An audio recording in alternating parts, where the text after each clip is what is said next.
Oh, and unfortunately for the internet, we're live. Yeah. So. Stub, try to be funny this time. I'll do my best. All right. That didn't help. Whatever you do, don't say hi to Jeff McKinney. Fuck that guy. Yeah, fuck Jeff McKinney. All right. Yeah, it's going to be that kind of episode, Jeff. Just warning you. All right. Somebody give me a mic check out there. Testing 1 2. Testing 1 2. 3. Fuck it. Works for me. All Hello. Right. All right. Well, fuck it. I say we do this. You guys are all ready? Let's do it. All right. Fun facts, guys. Fun facts. Say it, Kern. Woo, fun facts. They got to do a promo spot together. No. We're just going to skip that. He's like, no. These guys aren't coordinated enough to do that shit. Come on. It's not a promo. It's a no-mo. There you go. All right. Here we go. Hi guys, my name is Christy Norman. I'm a Somm at Spago Beverly Hills. I have a line of Somm apparel. I'm coming out with a wine course for beginners online. And this is the We Like Drinking podcast where you never drink alone. At the sound of the tone, the official We Like Drinking time will be 5 o'clock. Commence consumption.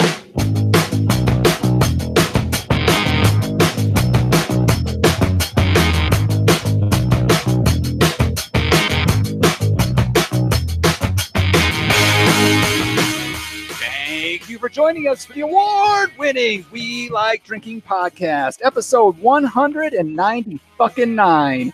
In this episode, we'll be discussing a whole lot of chaos and batten down the hatchets. We're drinking 2 bourbons, 2 Chards, and 2 motherfucking beers. Night-night.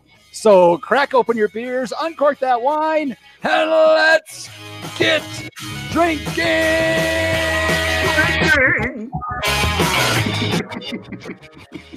So I just wanted to set the tone really early that we're going with another expletive episode this week. There's going to be a whole lot of F-bombs, so get the earmuffs out. We should have the promo for 1 bourbon, 1 Chard for one beer.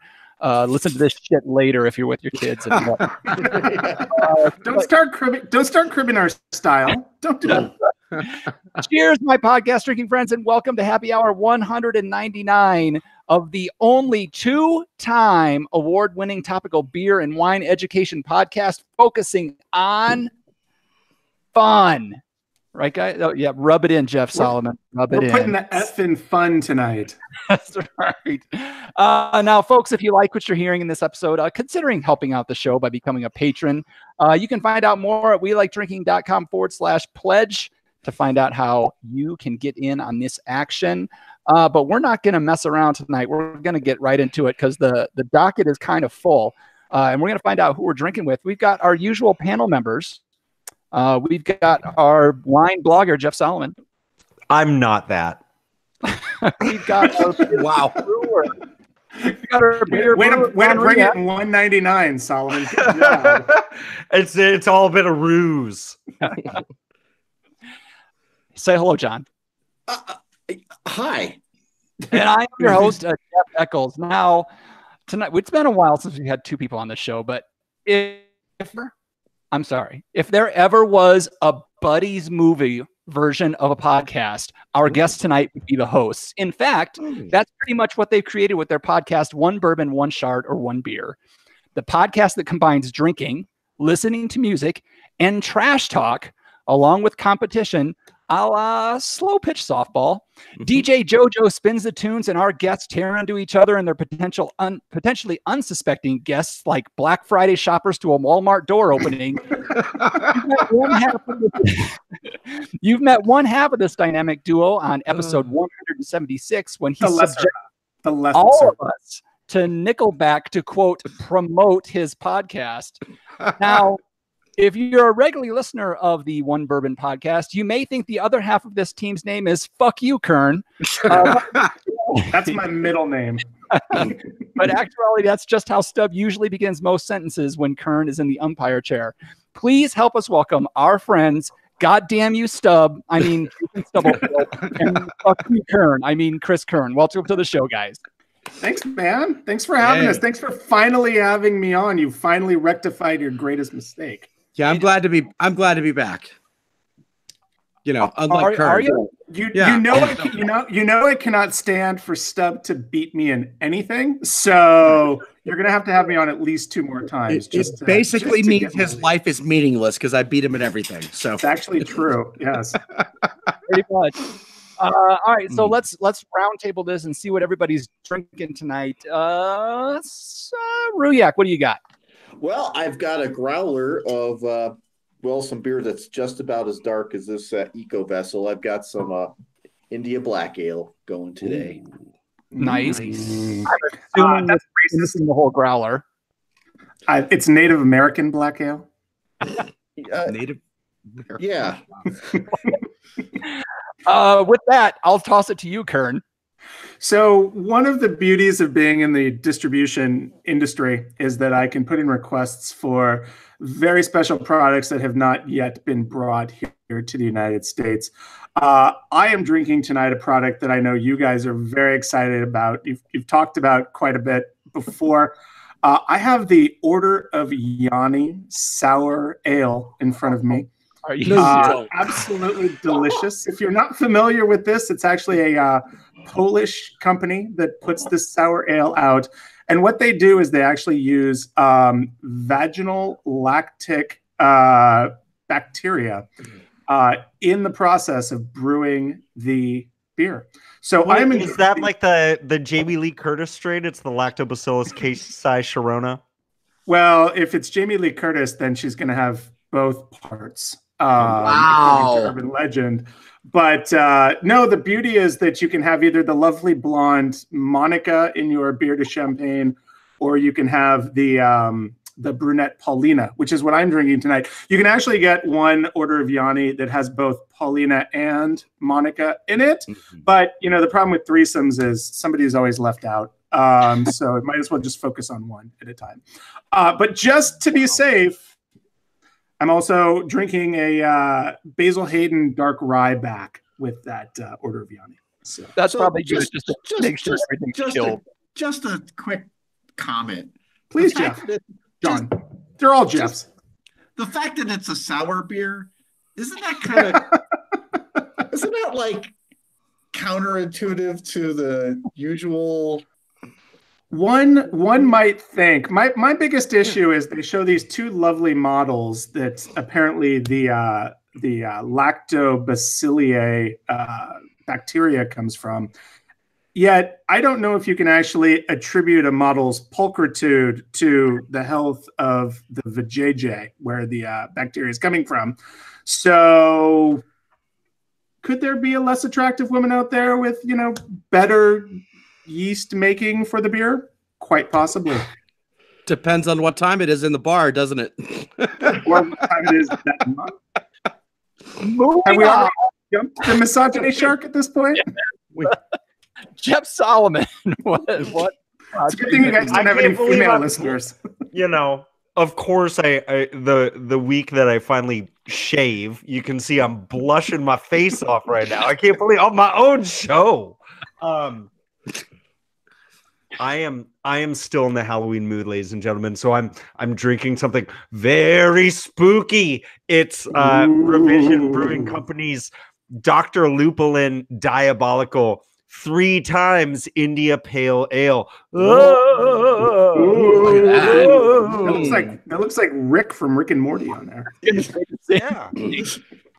They're out of Sparks, Nevada. So to bring it back to myself, I ate breakfast in Sparks, Nevada last weekend to celebrate my 40th birthday. That's right. That's all I wanted to do was eat breakfast in Sparks, Nevada. Isn't that where Heidi Fleiss has her brothel? That's like deeper inward. I don't know why I know exactly where that is. Can we move on? You said deeper inward. Like deeper into the state. To Heidi Fleiss. Deeper inward for Heidi Fleiss. You know, you're incorrigible, gentlemen. Go ahead and throw a fuck you Kern out there if you want to. It seems to be I'll save that for later. Moving on to Stub. who's shaking his head. As I do often when I'm airing anything with Kern. Stub is drinking Lawson's Finest Liquid Sip of Sunshine tonight. My last one that I brought back from Vermont from a beer marketing conference in March out of Stratford, Connecticut. Very hard to get outside of the Northeast. It was 75 degrees here in the Mid-Atlantic today, so I decided I would finish off the summer fall with the Lawson's Finest Liquid Sip of Sunshine IPA. Nice. I feel It's a like he's hazy, a Brady Bunch song with that. And let's see. I've got a little Vino Nobile de Montepulciano. Nice. Sipping on tonight. It was a 2011 from Paggio Stella. Sangiovese right there. Very Vino nice. Nobile de Montepulciano de Abruzzo. No Abruzzo. I'm Come on. You're better than that. Come on, you got to know when I'm joking. Sometimes I just. Although that would be a fun mashup. Well, sipping on sunshine. Well, Everybody's Sipping on so sunshine. happy today. Really have no When it's time to change, got to rearrange Sun's calling. what you are into what you're gonna be. La, We la, have la, la, officially la, la, la. descended into chaos. This is what 199 is. We're clearly preventing you guys from ever getting to 200. That's right. Eccles, please apologize to your editor. Our sponsors are wait, that's dropping like me. flies. Yeah, there goes your network, guys. Dang it. Oh, it's all falling apart around my crown. All right. Well, it's time to raise the brains a little bit. Kern's been waiting for this for months. This is my favorite part of the show. It's time for. And that includes you and Solomon and Andrew. Grape, hop, or pop culture reference. So this is where I give these guys a term, and they try to tell me if it's a wine grape, a beer hop, or some kind of pop culture reference. That's what it is. All right. The term this week is Albalonga.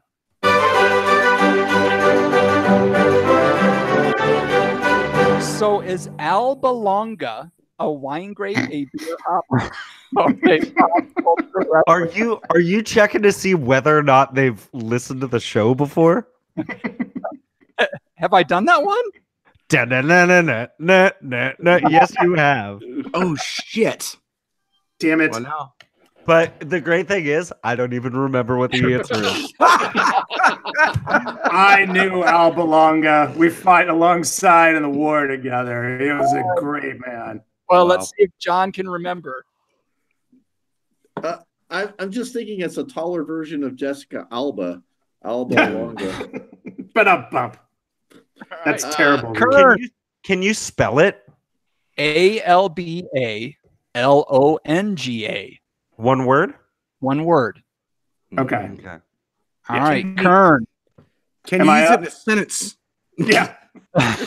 Can I have the etymology? No, you may not, because that would give it away. Got it. So I am 99 as America's uncommon wine expert and the king of all forgotten grapes, having tasted over 200 different varietals in my life. I am 99% confidence that this is not a wine grape. Okay. So it's either a pop culture reference or a hop.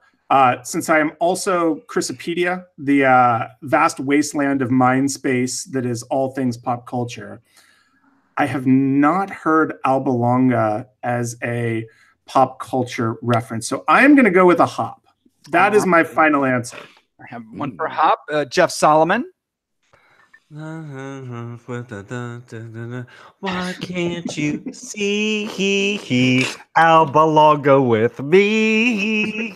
It's a Taylor Swift song. Pop culture reference. Wow. All right. Stub. I am going to disagree with America's uncommon wine expert and scoff at his only having tasted 200 different wine varieties. Right? I am going to say I'm changing my answer, by the way. I'm gonna go with this is a wine grape, and I'm guessing I mean, I'm going with Italian, but probably Northern Italian, maybe like Northeastern Italian. So it could like cross the border a bit, but I'm going with wine grape on this one. All right. Cheated. You're such a cheat, Stub.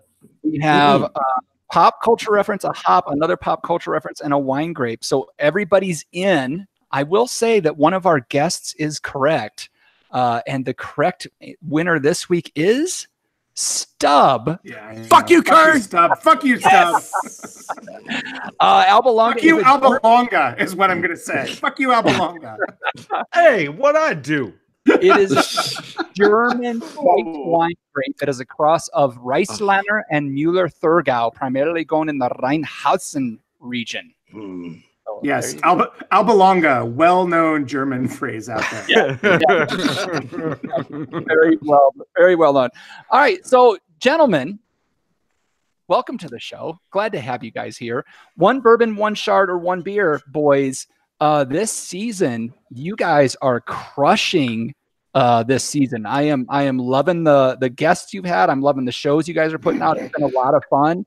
How are you guys feeling about this season compared to last? I'll go with Stub first. I'm actually thinking about I'm done with Kern and we may quit at the end of the year. I don't know. No, actually, this is something Kern and I have been working together for quite a while. Actually, almost since we met, we've been doing various projects together and talking about various projects. So we do bust each other's balls a lot. Most of it is, it's legitimate. I mean, we do hate each other, but we get along well. We get along well and work well with each other. And I think we bounce well off of each other.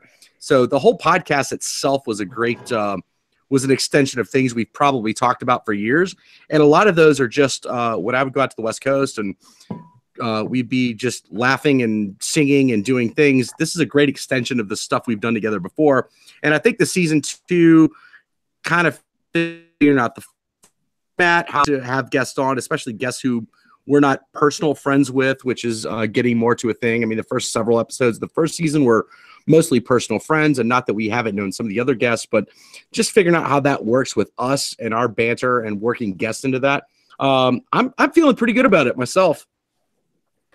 Yeah, Stub takes up most of the time, so I don't have a lot of time to talk. But, what I think has really excelled this year is I think Stub and I have really taken it to a new level. Mm-hmm. I would say about half of our guest list is great. The other half has just been absolute garbage this year. Yeah. So if you're thinking about 2 guests that were on this show, who was the one that sucked? Well, I think anytime we've had a female guest on the show, they've been fantastic. Our male guests this year have really lagged. Yeah. But no, it's, Stubbs right. We've been working together a lot. We have a lot of synergy. It's very much like a Michael Ridgely type of relationship with me being the Michael. Wow. Or like a Michael's Giannetti type of thing, with Stub being the Marty Giannetti of the Rockers. Yeah. But no, we have a lot of fun doing it. It was something that we kind of had talked about. Stub had long wanted to do a show called Vino and Vinyl, where he sat down and sort of listened to an entire album on vinyl and had a guest in to talk about it and drank a particular wine or spirit. And, me with my competitive nature, I was like, well, why listen to one album when we could put fun playlists together and try to determine whether each song would be a wine, a spirit, or a beer song. Yep. And the idea kind of spun out from there. We've been doing this for nearly 2 years, not nearly the amount of episodes that you guys have done. We hope, it's someday some terrible tragedy befits you all so we can finally catch up to your number. But we have a lot of fun doing it, and no, our guests have been great. We've had luminaries from all over the beer, wine, and spirits realm. We've had folks kind of outside of that, celebrities, actors, musicians, and we just love it. It's so much fun to do. Yeah, it's really cool also when we get people outside of the wine, beer, and spirits realm, actually. Yeah. We've had directors, we've had actors, actresses, people would know, and they've been fun, and they take it a little bit differently than our wine, beer, and spirit friends, but that just makes it all the more fun.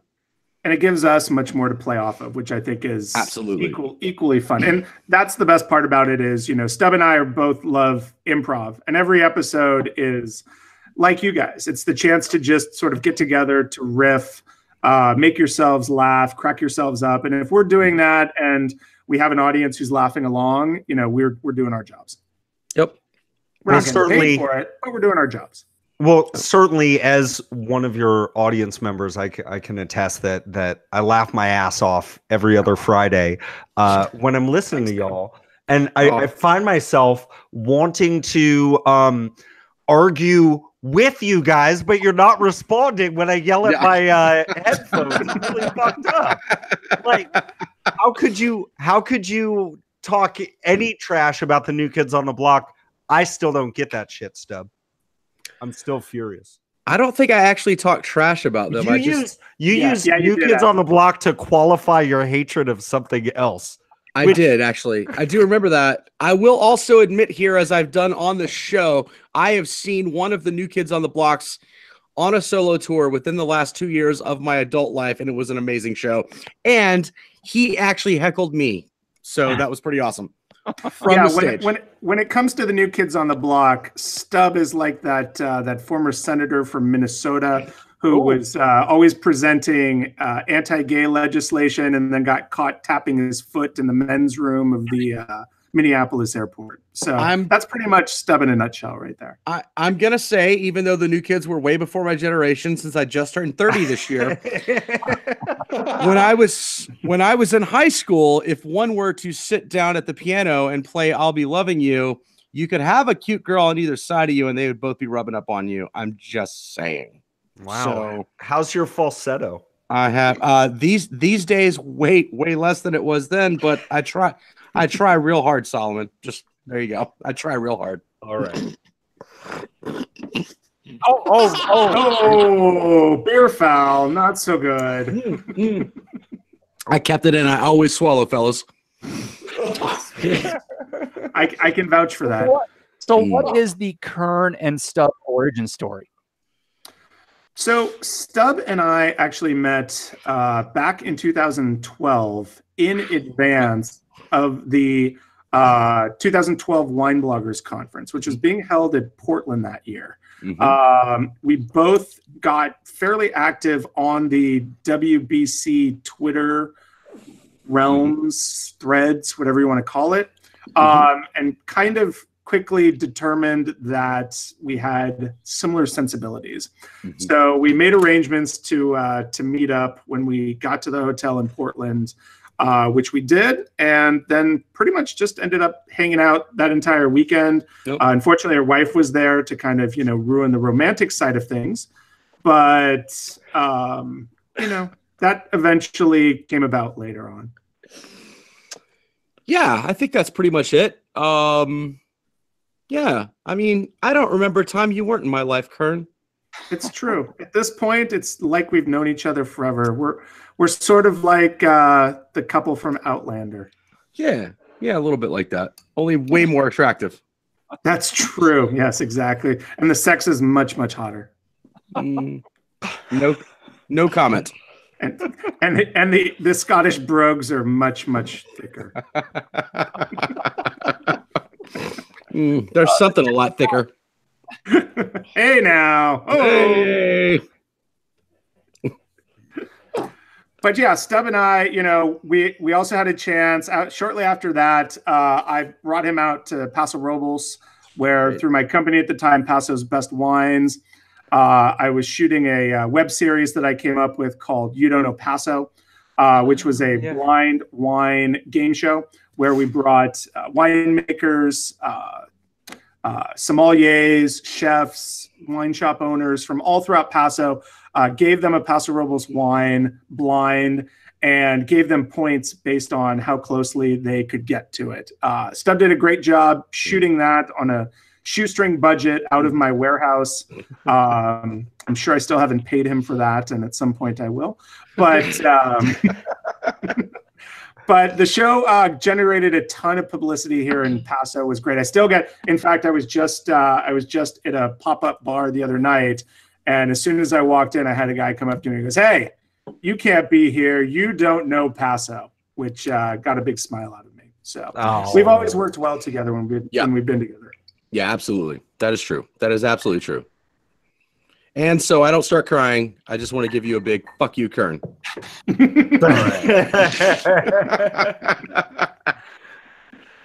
So this year you did revamp the game show that is One Bourbon, One Chard, One Beer. Mm-hmm. You revamped it a little bit. Can you tell us, maybe for those few listeners of ours that we don't have many listeners, but those that haven't more than us, man, more than us, haven't been familiarized yet with your show. Can you tell us a little bit about the game show aspect of One Bourbon, One Chard, One Beer, and how it's been revamped for this season? Like, how do people play the game is what they want to know. Of course. And this will be an exclusive to the some people like to imbibe on occasion listeners here.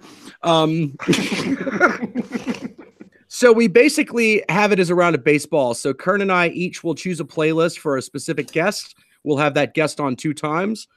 Kern will play his playlist for the guest, and I will compete against the guest to determine if we think each of the songs on a playlist is a wine, beer, or spirit song. And then more specifically, which wine, beer, or spirit / cocktail said song should be. The umpire or the person playing the playlist will make a determination if that's correct. So you earn 1, 2, or 3 points based on your guess for each song. That's pretty good, right, Kern?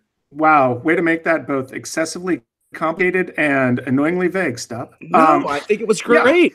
Yeah. We guess what a song is. We each come up with a playlist of 7 songs.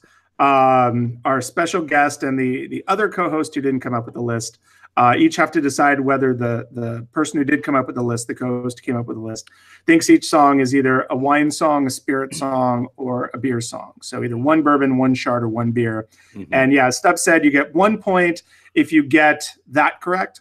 But then we also stretch it out and have each guest try to pick the specific libation that goes with that song. And if you get that right, or you're close enough that the host gives you points for an effort, you get bonus points on top of that.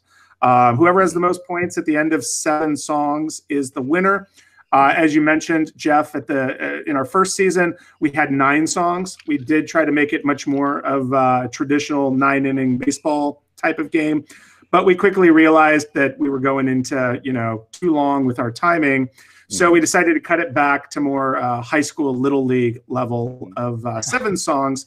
And I think it moves much quicker and much faster that way. And that's mainly because Kern has not learned the old axiom, never missed a golden opportunity to shut the fuck up. So we really had to cut 2 songs off of it just because Kern is long-winded. That's true. And Stub realizes that silence is really what makes a podcast go. So the more silence we have, the better it is. Dead air draws listeners. Oh yeah. Oh, absolutely. That's what the people want. So we give the people what they want. That's why we chose audio medium. It's why people love Wine Antics Live for all of the dead air. So let me ask.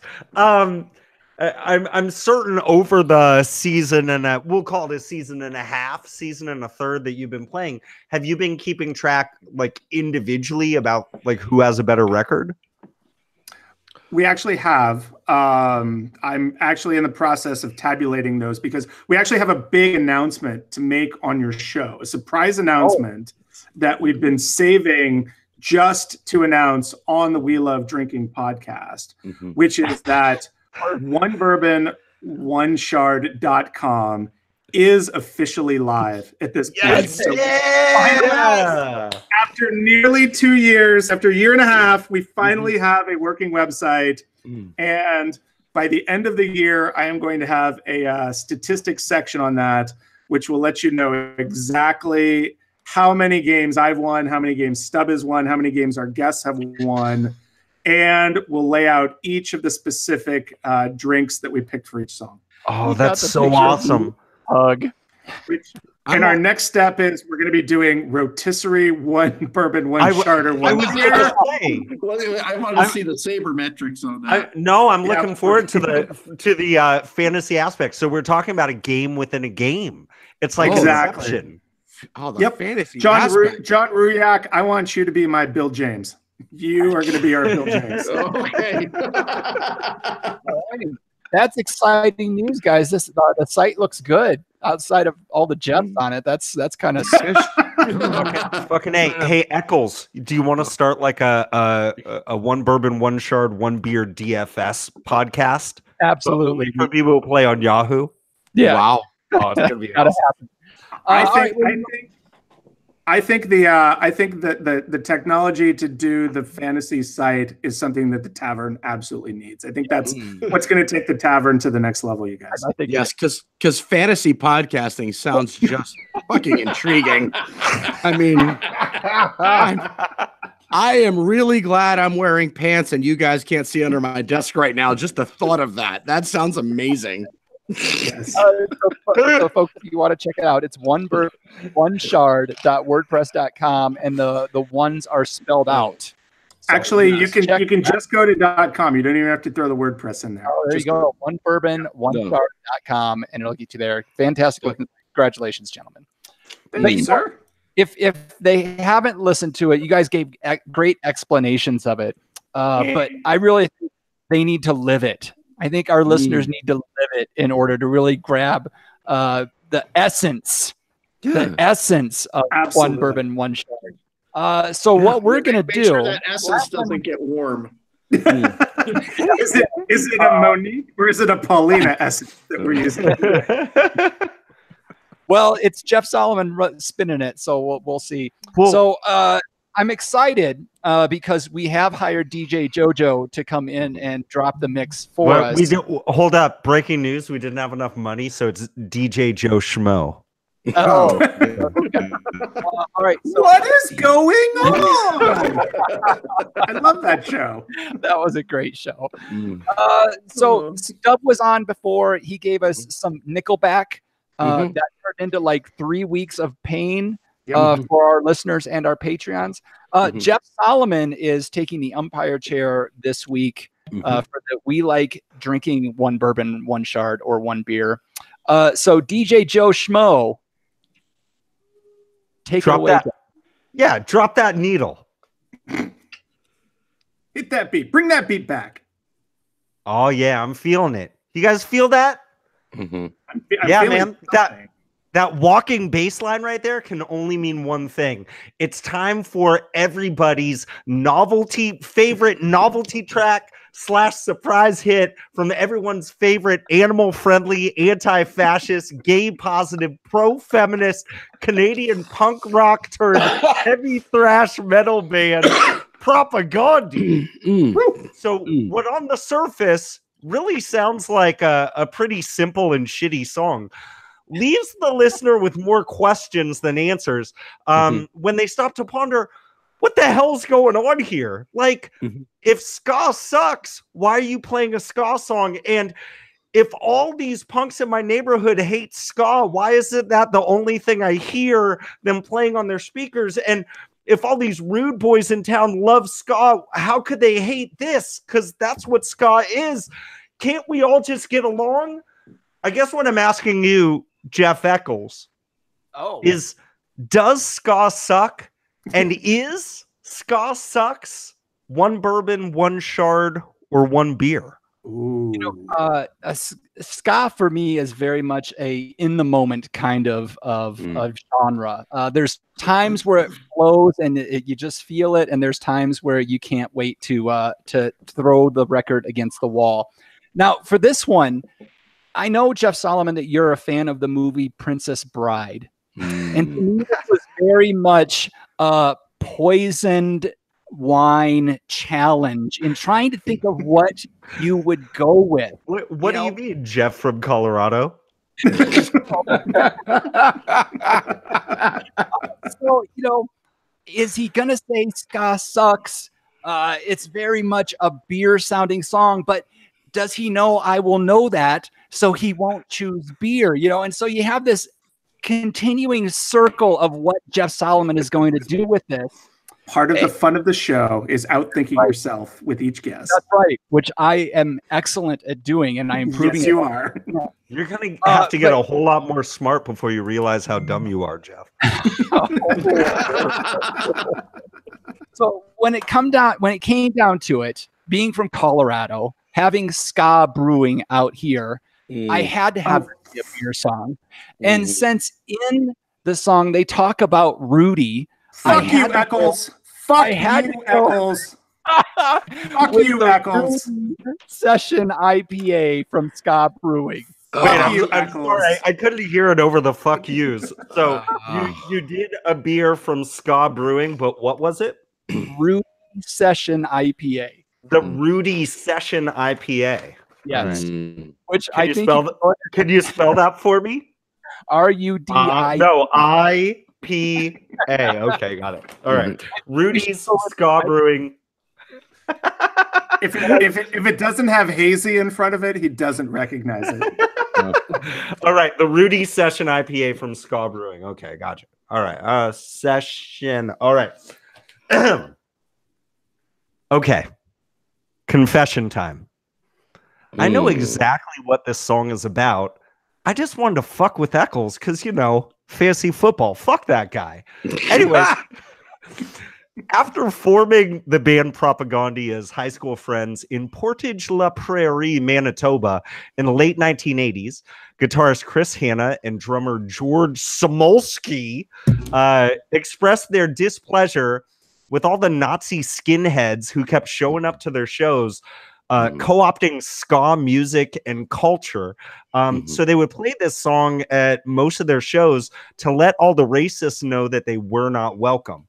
Now, when they were recording their debut album in 1993, How to Clean Everything, for Fat Mike of NoFX's Fat Records, they had no idea how popular that album would become.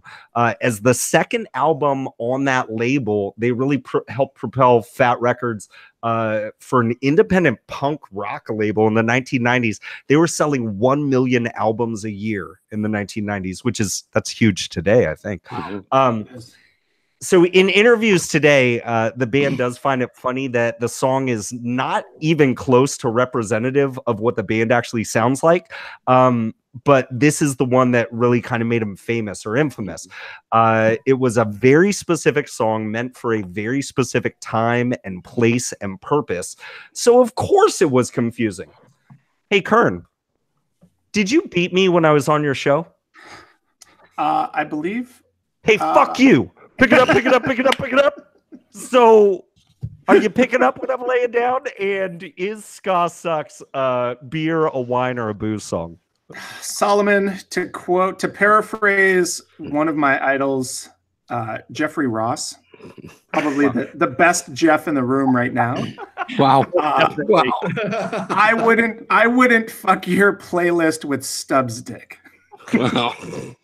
Your playlist, your song choice makes Stubbs' song choice look like my song choice, and I'm just going to leave that right there. Wow, this was a song that when I first saw it, when you listed it, I was kind of excited about it because it checked a lot of boxes for me. Canadian punk / alternative band, boom, check. If you listen to One Bourbon, One Chard, I love all things Canadian. Like punny title name for the band, check. Propaganda, second best punny name I've heard behind my boys from Ohio, Uptown Sinclair. Ska Sucks, potentially funny parody, ripping satire song. There was going to be a check until I actually listened to the song. And you're absolutely right. Like using a ska beat to write a song about how ska sucks, even though they took it to punk at the end of it, was terrible. This is trying to be I Want to Be a Homosexual by Screeching Weasel, which is something we did in our Dave Lyons episode way back when, in the early days of One Bourbon, One Chard, but without the clever satire and wordplay and sort of social consciousness. Anyway, that being said, I'm pissed at Eccles because he absolutely stole my choice, which is the Durango, Colorado Ska Brewing Company's Rudy Session IPA. What would Jeff Eccles do if you were in his situation? That's what I want to know. God damn, that son of a bitch. So, because they have a much larger portfolio. I know, and the Ruby solo. named after a oh God, what's the name of that band who sings Ruby Soho? Rancid. I thought you were Mr. Thank Pop you. Culture. Yes. Okay. Tim Armstrong. I knew Tim Armstrong was the lead singer. That was Kenny Rogers, right? Ruby. Yeah, exactly. It was the Seventh Dimension. So anyway, these guys are from Manitoba. It's definitely a beer song, punk, ska, like all these things synonymous with beer. So I am going to just pick a random beer from the most popular brewery in Manitoba, which is the Half Pints Brewery. And we are going to say that it is the Bulldog Amber Ale from the Half Pints Brewery in Manitoba. Okay, the Half Pints Bulldog Amber. But I'm putting an asterisk because fuck you, Eccles, for stealing my original choice. Okay, hey, I'll put that asterisk there too. Worked out well for Barry Bonds. All right, you're welcome. It's under protest. Now, the bridge of the song, as mentioned, is a parody, which is often attributed to English second wave ska band The Specials, whose song "A Message to You, Rudy" hit number 10 on the UK singles chart. But the 1979 release produced by I'm sorry, what the fuck? Okay. Is the Wikipedia page reloading? No, you know what it is? It's this Dr. Lupulin is coming in at 11.3%, and I don't have much left. Yeah. But the 1979 release produced by some guy named Elvis Costello about British disaffection was itself an updated cover of Dandy Livingston's 1967 rocksteady classic Rudy, A Message to You. You see what they did? They switched the name. Okay. About social unrest in Kingston, Jamaica. The name Rudy in both songs is coming from Jamaican slang. A Rudy, spelled with a Y or an I, also known as a rude boy, is a bad dude, like basically like a juvenile delinquent. Hey, here's a fun fact. Fun fact! Trombonist Rico Rodriguez played brass on both versions from Dandy Livingston and The Specials. Also, and I'm speculating here, he's never even heard of Propaganda. Now, Stub. Yes. Don't be rude, boy. Let me know who did your favorite version of the song, and is Ska Sucks a bourbon, a shard, or a beer? Favorite version of the song. I mean, that's a tough one because this song is stupid. So let me tell you what I appreciated about the Propaganda version you gave us here, Solomon. Is I love a good bass line. Anyone who knows me knows that I was a bass player in a band that really didn't matter for about 5 years here in DC. I thought you were a drummer. But fuck. And just so you know, it doesn't matter now either. So yeah, I know. No, I'm very aware of that. All right. I love the opening bass line of this. I love the punk. I'm gonna disagree with Kern. I don't think this was really a ska version of anything. It was a punk version of something, kind of a rudimentary punk version of something. I love the bass line. I love the fuck you attitude of the song. Here's the problem I have. These guys, as you said, what are they? They're anti-capitalism, they're pro everything and anti everything, but they're very anarchist. If I recall yes, they're very anarchist if I recall from my research. So in that sense, because they promote veganism and everybody getting together and all of this and that, I think anarchists should not really promote any one way of life whatsoever. So I took the veganism thing and I'm going a different way. This is a fucking spirit song for me. And I am going that it is a Merlarky Smokehouse whiskey. I'm going Smokehouse whiskey. So this whiskey is actually cured or aged in barrel with like 50 pounds of smoked fatback bacon. Whoa. Yeah. Happy World Vegan Day, everybody. Happy World Vegan Day. So what I would say is that Propaganda would appreciate me drinking this and giving them a big fuck you, because they're so anarchist. And I think their songs In Your Face, I think it was meant to be a parody, In Your Face. So I'm parodying them by saying this is a smoke fucking whiskey full of bacon, smokehouse whiskey from Malarkey Distilling in Virginia. Malarkey Distilling Smokehouse Whiskey. That's a spirit, Smokehouse, right? Disgusting. It is a spirit. Bacon. And I also, love bacon, I love bourbon, but good. just so we know, Malarkey has a big M on their logo. There's a company who calls themselves a beverage company that serves beverages with a lot of fucking caffeine, but they're really a marketing company who sued this small family distiller this year for trademark infringements.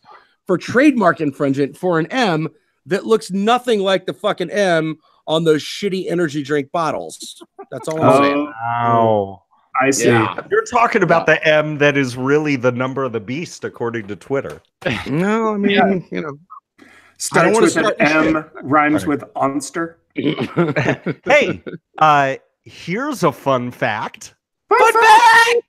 For as much time as we've spent analyzing this song, we do have to note that the lyrics only contain a whopping 36 unique words. That is exactly. Yep. I think a typical Kanye West track is more lyrically complex. Scoop Diddy Poop, anyone? I was going to say, or the title of a Fiona Apple album has more words in it than this song. So, if we contrast that with the track listing for the entire album of How to Clean Everything, there are 39 unique words. There are more unique words on the back of the album than there are in the song. And the lead track to Propaganda's sophomore album, Less Talk, More Rock, was entitled Apparently I'm a PC fascist because I care about both human and non-human animals. That's 14 words right now. That's 39% of the Ska Sucks song right there. So I'm sorry, you said these guys are from Manitoba, not Brooklyn, right? Okay. Solomon, honestly, how much of your life did you just waste counting those words and tabulating the stats on that? I'm currently serving as an alternate juror on a criminal trial. Never mind. Nice. I rescind my comment. So I just John. want you guys to know we're at 12 minutes in this segment so far. Right. What? Right. Yes. John, That is 39% of the total episodes. So it's Jeff Solomon talking about all the stuff he looked up. Hey. So John, Yes. I have a couple questions. Sure. Can you read Wikipedia? John, he's got a message for you. John. Is it in a bottle? Am I a PC fascist because I care about both human and non-human animals? Or is it some other reason? And is Ska Sucks a beer, a wine, or a spirit? Wow. Oh, well, I've never heard you care about any animals except for something that raided your trash can around the side of your house at one point a couple of years ago. So I don't really give a shit if you're a PC fascist regarding animals, veganism, or goddamn lizard-eating snails that I saw on the internet today. So really, I don't care.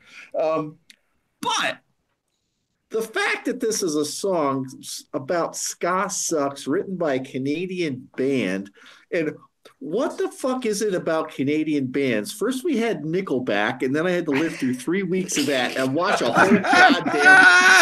whole goddamn video of a song after Stub hung up that week, and we were all drunk as shit. Canada's not even a real country except for freaking maple syrup and ice hockey. So you know what? Wow. Hot take. Exactly. That's Canadian hot right there. Well, yeah. Well, they have elk too, so I guess that's all right. But you know what? I think they're just pretenders, and they really wanted to write a song about ska. So I really think this song is a spirit. It's Caribbean Patrinche flavored with Scotch bonnet peppers. Ooh. Caribbean Patrinche. That's moonshine. That's moonshine in Caribbean. In the Scotch bonnet peppers. John's Okay. definitely getting the bonus points. Yeah, John wins this round. I can see it at this point. Okay. He's going to go wine just because nobody did. So to recap here. Sorry, I've got a lot of paper.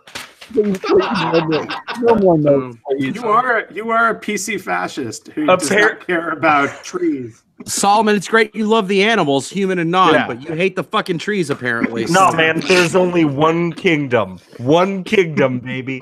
All right. So we've got Insectia is the only kingdom. Recapping here. Jeff Eccles chose a beer. He chose Ska Brewing's Rudy Session IPA.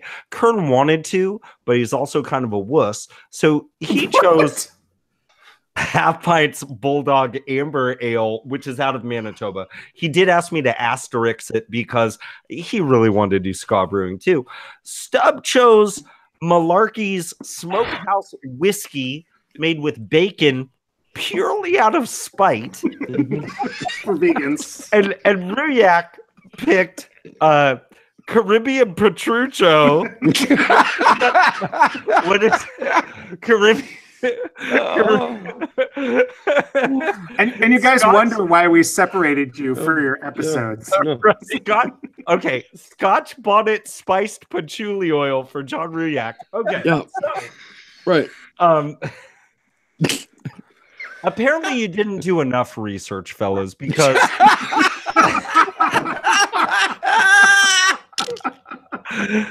can I recommend some civic to everybody? So I was listening to the Turned Out a Punk podcast with lead singer and guitar player Chris Hanna of Propaganda when he was a guest, and he said that in their very first tour of the United States, they were lucky because they actually earned one whole bottle of wine during the whole tour. That was what they got. So in the spirit of rebellion and fighting the power and also making it about myself, you need to know that I grew up in the Santa Cruz Mountains in a small town called Ben Lomond, California. And as you make your way over this tiny little crest and you make your way towards the beach, you end up in this other really small place called Bonnie Doon. You also need to know that I live in... Well, I live in Gilroy, and no, I'm not going to get that one Bonnie Doon wine that you're thinking of, but I am a good 20-minute drive from the, I always say Popolocum, but apparently if you're hip, it's Popolashum vineyard. This is the Bonnie Doon wines as yet to even exist 2030 experimental grape variety. So there's an uncommon grape for you guys. You all suck at this game. I'm taking over. Yeah, you win this round, Solomon. Wow. All right. Well, is it over? I think. Are you giving up? Are you throwing in the handkerchief? Now you guys just get another 4 weeks of Papa Gandhi. Burn on you guys. Oh, wow, Jeff Solomon.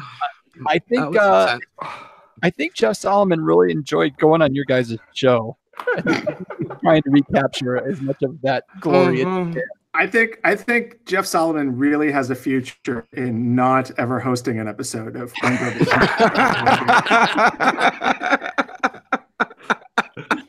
Well, I was looking forward to finishing the interview with you guys, but Jeff Solomon took the last 22 minutes of the show up with that.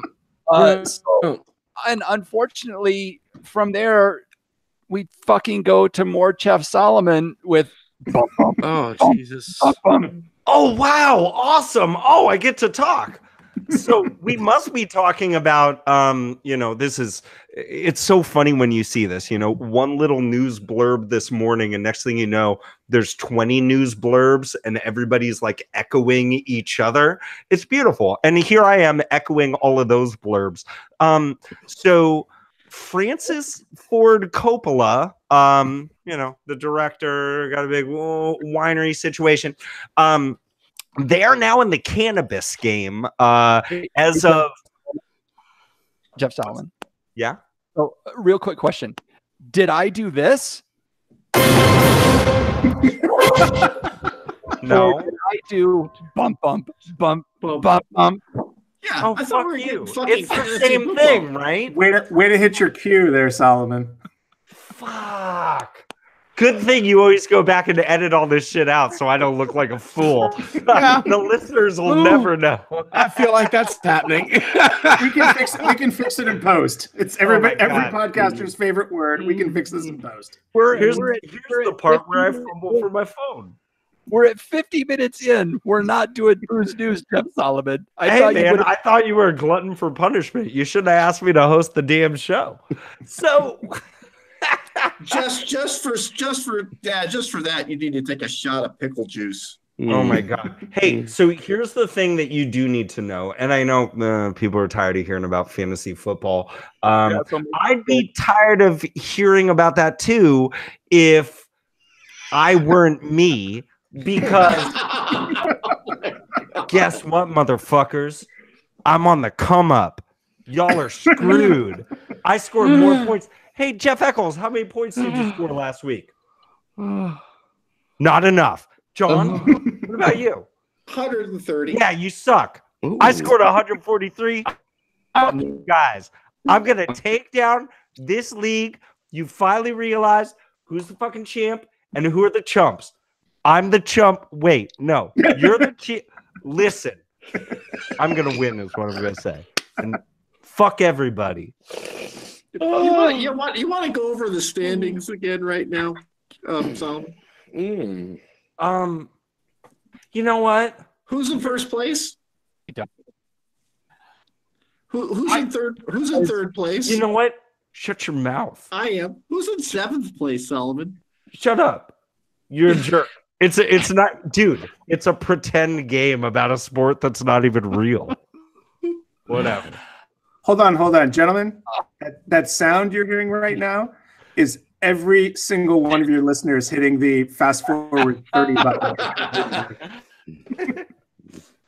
Which is good because they're fast forwarding to our latest Apple podcast review, even though that's not the music for the Apple podcast review. But we got a couple new 5-star reviews this week, and one person left a big fat 5-star review by the name of Chickle1 from the Venice Wine Club, who says, "Love LUV this show!" Exclamation point. Fuck yeah. I'm glad we had them for a week. Yeah. Thanks, Chickle1. I actually think that review was more thought out and erudite than all of the 39 lyrics to Ska Sucks by Propaganda. Fair. What's maybe correct? Chickle, thank you for the 5-star review. I just have to ask, like, Chickle was taken, so you had to be Chickle1. They like our Twitter feed so much. We're starting a thing. Are you sure it's not Chick-fil-A? Like, the little kids at the Mexican border selling the gum? Chicklet gum. Chick-fil-A. Oh my goodness. I did Geez. find an empty box of dots while I was walking the dogs this morning. Nice. God. How long did it take you to eat them? Well, they were dots, so it took me a half an hour. They're still stuck to my teeth. Oh well, if all the previous shit to this has happened, it must be.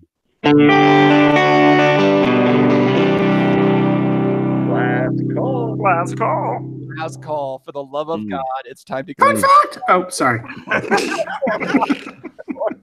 What the hell, Kern? So, here, folks, we need to find out where, because after this show, everybody wants to get more of everybody on this panel. So it's time to find out where they can get a hold of us. So, gentlemen, I'm going to go with Kern first. Where can the good folks find you on the socials, both yourself individually and the One Bourbon, One Chard, One Beer podcast? Yeah, most importantly, you can check us out wherever you subscribe to podcasts. So Stitcher, Apple Podcasts, Google Play. Just search One Bourbon, One Shard. Will pop up right there. That's CHARD. Not like the thing that they jammed into the Dark Crystal at the end of that movie. You can also hit us up on the Twitters at the #1 Bourbon, #1 Shard. And as we announced just a few minutes ago on this very program, onebourbononeshard.com is alive and kicking. You can check out all the previous episodes, see gorgeous photos of all of our previous guests, get a sense of what the show is all about there. As for me, I'm super rarely on the socials, but if you have a hankering, hit me up on Facebook or Twitter at Forgotten Grapes. Excellent. Stubblefield? Stub? Yes, you can find me on all the socials at Cork Envy. And that's it. Yeah. We've got the One Bourbon, One Shard at Cork Envy, all the places. I'm there all the time. John Ruyak, where can good folks find us on the socials? Well, there's the Tavern on Facebook. There's We Like Drinking 1. That's the numeral 1 on Twitter. And that We Like Drinking on Instagram, too. Yeah, I would agree. Those are the best places to find us. Now, Stub, if the folks have some thoughts about the One Bourbon, One Shard, or One Beer podcast, is there anywhere they can go to leave, say, a review of what they think about it? I mean, I feel like probably the best place is to go on your Apple Podcast app and use. We love the 5-star reviews, of which we got one last week. Which can I read you the comment on that? Since we're on that topic right now, this is my favorite review of the show yet. It's titled "Stub is cooler than Kern."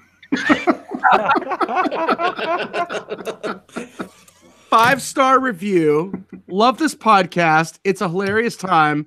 Stub is way better than Kern. Allie Ray Ferg, I want to thank you for that 5-star review on the Apple Podcast. So Apple Podcast, Stitcher, Google Play, anywhere you leave reviews. Let us know what you think. Email us, send us carrier pigeon. I don't know. Let us know what you think of the show. We're always trying to change that and make it adapt it a little bit and make it a little more accessible for everyone too.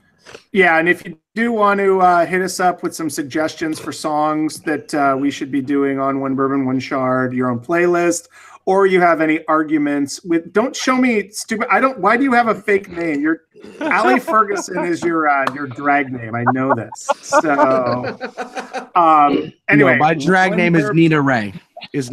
What? One Bourbon, One Shard at gmail.com. My drag name is Jeff Eccles. So I don't feel like we're gonna be on episode 299 of this show.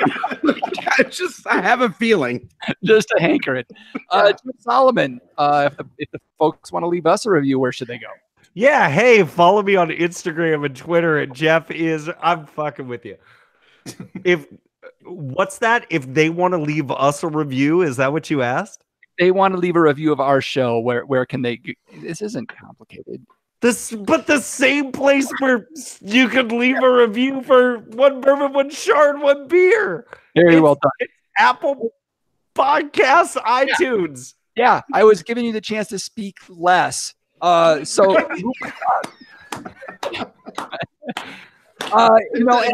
doesn't seem like that was a session double IPA or triple IPA. Solomon was drinking a session triple. Awesome. Stub, did you forget to pay your power bill? What's going on there, buddy? He's in the mood for. He's in the mood. He hit he clapped and unfortunately turned all the lights off. And then, folks, if after listening to this, you're like, I really need to give these people some money because they do such good work. Visit WeLikeDrinking.com/pledge to get taken to our Patreon page where you can become a patron, like so many excellent people that support the show. Gentlemen, I believe you may have something similar. Is that correct, Kern? That is correct. You can go to, we don't have as fancy a URL as you guys do, but you can go to patreon.com/One Bourbon, One Shard. and support the show. You'll get some great. We're actually going to start putting up some bonus material, bonus episodes that Stub and I will be doing, taking some listener requests for playlists. We're going to just basically go after each other tooth and nail, and it should be a lot of fun for our Patreon patrons. Excellent. And not to mention that your Patreons get included in every episode, as they get a fancy prize pack if they win along with their guests. That's true. Yeah, we select one of our patrons each episode to play along at home with our very special guest. If our guest wins, they get a fantastic prize package from Bueno Golf. Hey, if you're going to golf, Bueno Golf. I think like Tank McTurkle won something that I was thinking. You're thinking of Courageous McBasketball. Yeah. Let's just say half the time our patrons are very happy with the selection. They love a Bueno Golf sticker and canned koozie, and now a One Bourbon, One Chard, or One Beer podcast sticker to go with that. That's good stuff. Bueno Golf has become one of my favorite apps that I use on my phone. I gotta say, that folks, that was a lot. We know you're not still listening, but we're gonna end the show anyway. Still out there, that was a lot. So we have to try to make sure that means if you're one of the women sleeping with the five of us on the show, thanks for sticking with us and supporting us, ladies. We really appreciate it. You're none of them listen to our show. Stub, your mom is still listening at this point? Oh, wow.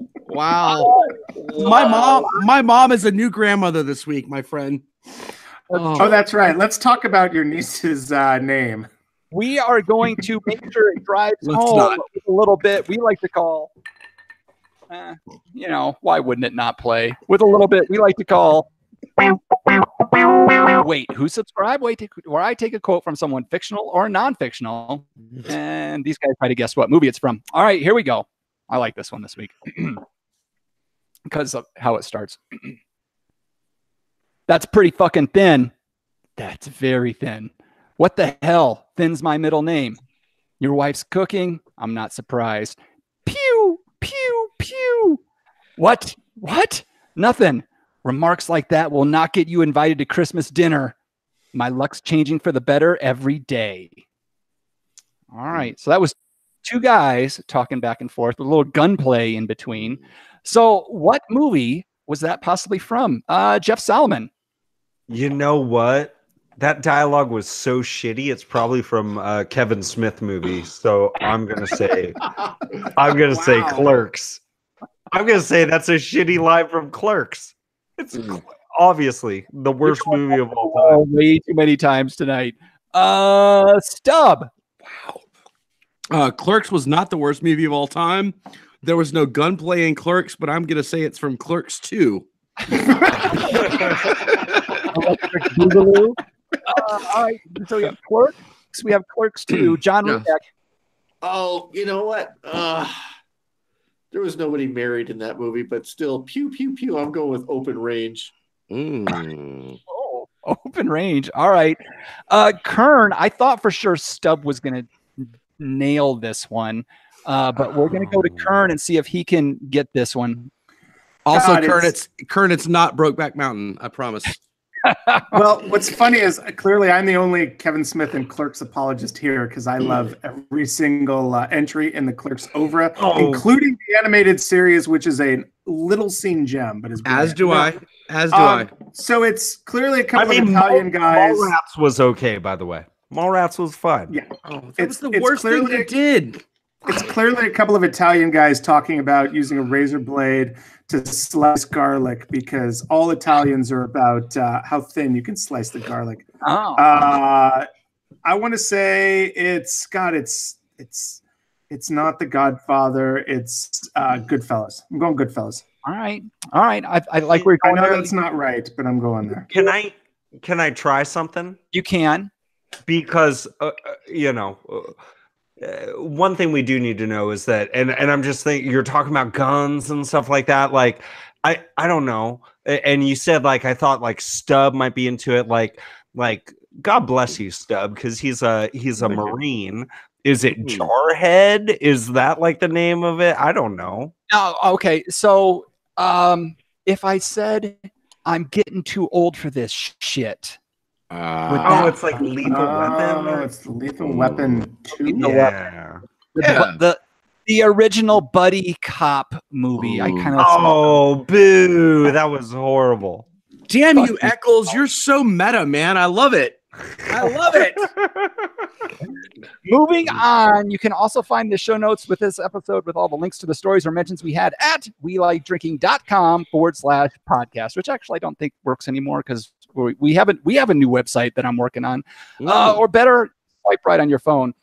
And holy shit, thank the Lord, I have reached the point where I get to say, okay, panel, let's take one last trip around this table and get some final thoughts before we shut off the lights. John Ruyak. I'm pretty disappointed that we didn't get a chance to talk about the Marines who went to Iceland, and I think they drank all the beer there, including the smoked whale's testicle stuff.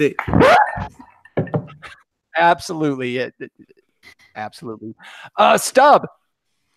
Yeah, I'm also upset about that. Being a Marine, November 10th this year is the 243rd Marine Corps birthday. Yeah. My wife is a jarhead just like me. I love the Marine Corps so much. I married a fucking jarhead. This will be the first time in 2 years we'll be able to celebrate together. So we will be drinking, smoking cigars, and doing other unmentionable military maneuvers in the dark after that. I'm excited about that.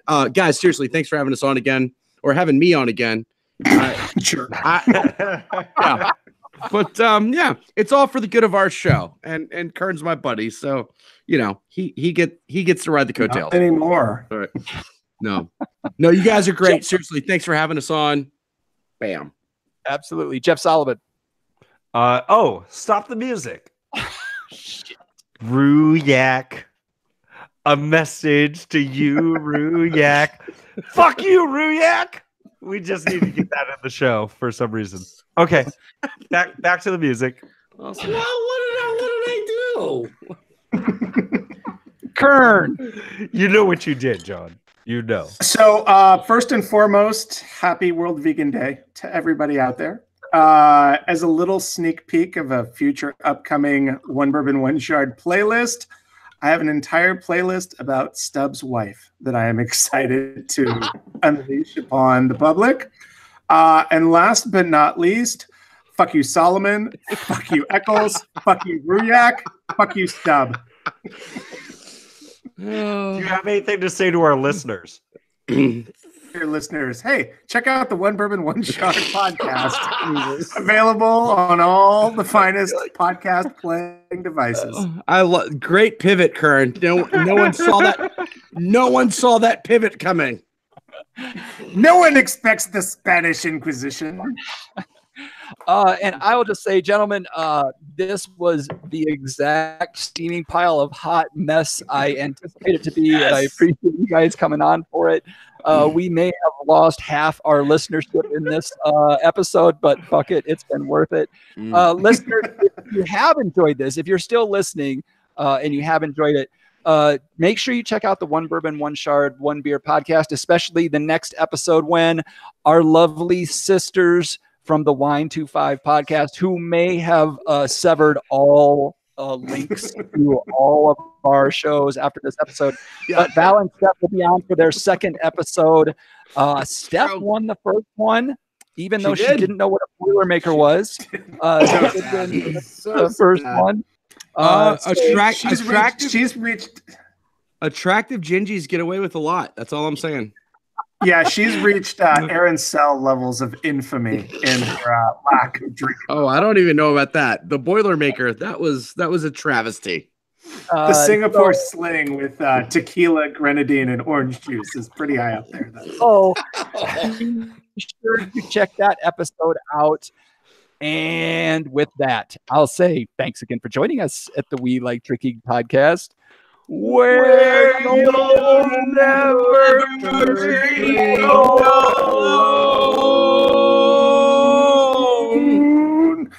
Put him on the glass.